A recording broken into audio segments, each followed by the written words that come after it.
1983లో తుమ్మల నాగేశ్వరరావు గారు సజీవ సాక్షి.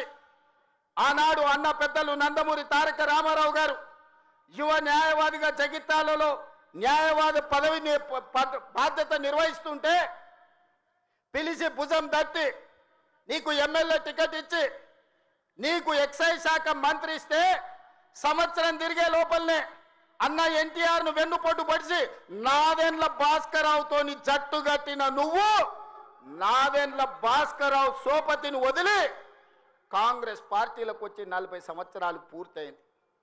నేను అడుగుతున్నా పెద్ద మనిషిని, ఈ 40 ఏళ్ళు జగిత్యాల నియోజకవర్గమే కాదు కరీంనగర్ జిల్లాలో ప్రతి కాంగ్రెస్ పార్టీ కార్యకర్త 14 ఎన్నికల్లో 11 సార్లు ఎమ్మెల్యే, 3 సార్లు ఎంపీ, 1 సారి ఎమ్మెల్సీ, 14-15 సార్లు బీఫామిస్తే దుఃఖాన్ని దిగముంగుకొని ఎన్టీఆర్ను వెన్నుపోటు పడిచిన నిన్ను, నాదెండ్ల భాస్కరరావు అనుచరుడైన నిన్ను ఎమ్మెల్యేగా, ఎంపీగా, ఎమ్మెల్సీగా ఏ ఎన్నికల్లో పోటీ చేసినా వేలాది మంది కాంగ్రెస్ పార్టీ కార్యకర్తలు నిన్ను భుజాల మీద మోసిన మాట నిజం కాదా?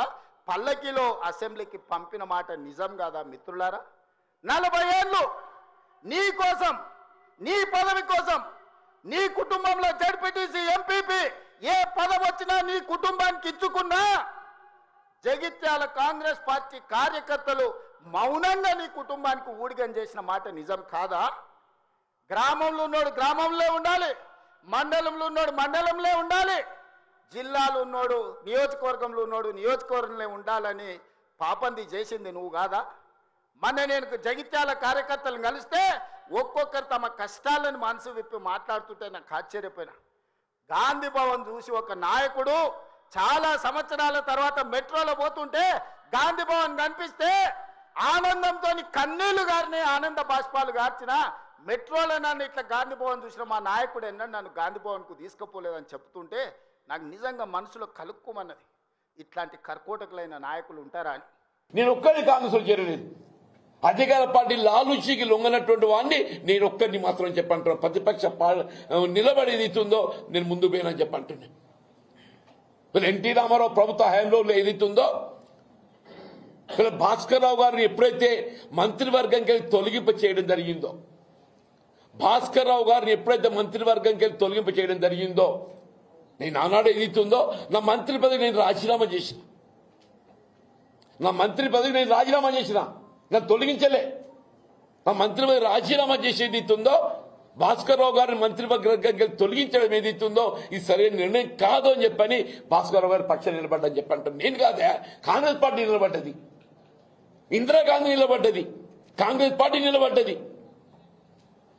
భాస్కర్రావు గారిని తొలగించడం ఏదైతుందో అప్రజాస్వామ్యం అని చెప్పని కాంగ్రెస్ పార్టీ మద్దతు నిలబడ్డదని చెప్పంటున్నా. రేవంత్ రెడ్డి తెలుసో తెలియదు అది.